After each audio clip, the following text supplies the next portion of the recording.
Brothers done. Samuel here. Soul Brothers back up in it. I'll break it down the minimalist. Are you a minimalist? We are when it comes to basketball shoes. I like a minimal basketball hoop shoe, you know what I mean? I used to, but then for some reason my go-tos and what's in my rotation are not. Like the Soldier 12 and the Harden 2s. Yeah. I don't know if it's because there's not a lot of shoes out right now that are super duper nice or as nice as those and very minimal, or it's just because I'm changing it up. And well, we were just trying to compile this list, and yeah, most of the shoes are not minimal. Yes. Because, you know, in having a basketball shoe, you want a good amount of support and some cushion, and that all adds weight and a little bit of bulk, which negates the minimalist vibe. But so what makes a minimal shoe? Well, I mean, technically light. It's going to be feel minimal, right? But not 100% of the time, but that is the case in some like most of the time. Yeah. And for me, has to have a really good fit, and then which is subjective, of course. Yeah. And I have a minimal. I mean, I have a minimal foot. You have a minimal foot. I have a narrow foot, so or narrow on the narrower side. So yeah, it's my opinion, obviously, and the material on the shoe has to be super thin. I like a very thin, also pliable upper. It can't be super stiff, and it can't be super thick. That might be almost the #1 category. The material? Is how thick and puffy and hot is the shoe and material. Exactly. And most oftentimes when the shoe's really puffy and big, it ends up being somewhat heavy. Yes. Right? Of course, cushion can be, you know, if it's a super mushy cushion, then it makes it feel a little less minimal. If it's more responsive, then of course it'll feel a little bit more minimal on foot. But that's not like the most important category for us, I would say. So it's more on like the fit and the material, you know. Yeah. So anyways, we have a list of I think 9 shoes, but we're just gonna call it a top 10 list, and we're gonna put it in 2 tiers: super duper minimal, and you have a very minimal shoe. So let's start off with the second tier, and let's start off with the Hyperdunk Low. The materials are very thin and very soft, and it's a super responsive cushion, and of course traction is really good, which also adds to the minimalism or response. I would say kind of coincides, you know, together, but it's more on like how it feels on foot. It's what we're trying to do with this list.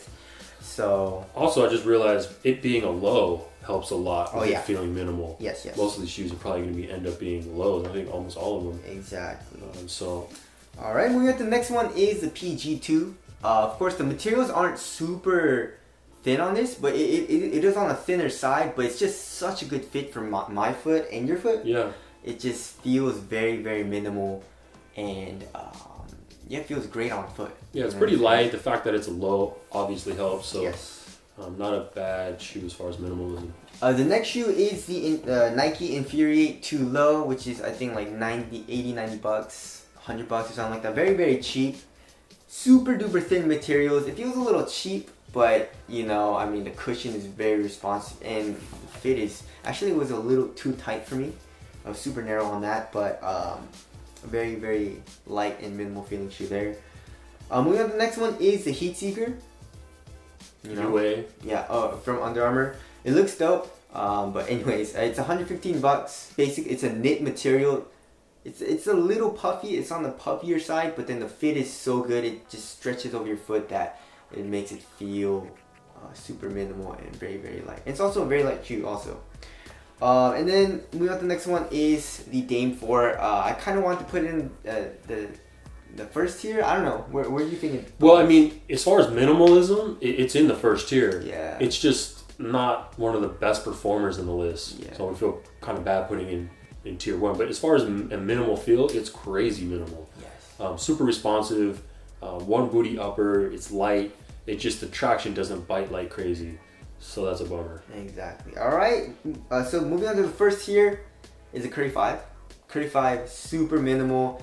The Anafoam kind of makes it feel a little bit bulkier and a little bit heavier than it should, but it still feels super light.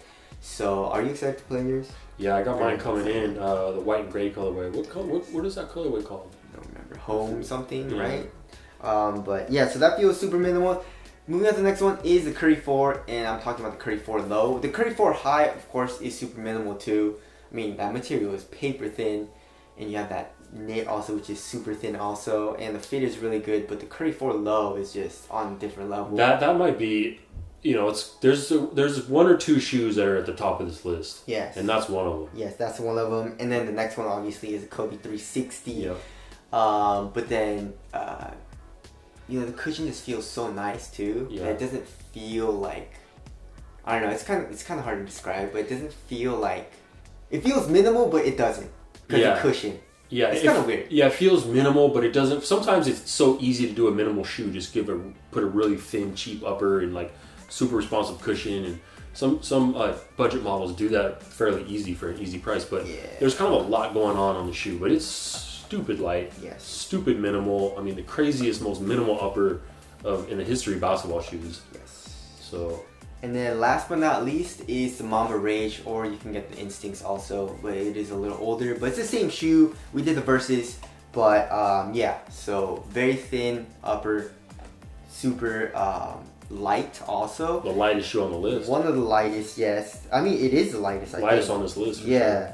Sure. But anyways, so if you want a minimal shoe, basketball shoe, then you can pick any of these shoes and you should be good to go. But keep in mind the fit though. So if you have a wide fit, then probably these shoes probably aren't going to be the best option, because I have a narrow foot. But anyways, that's the most minimal basketball shoes out right now.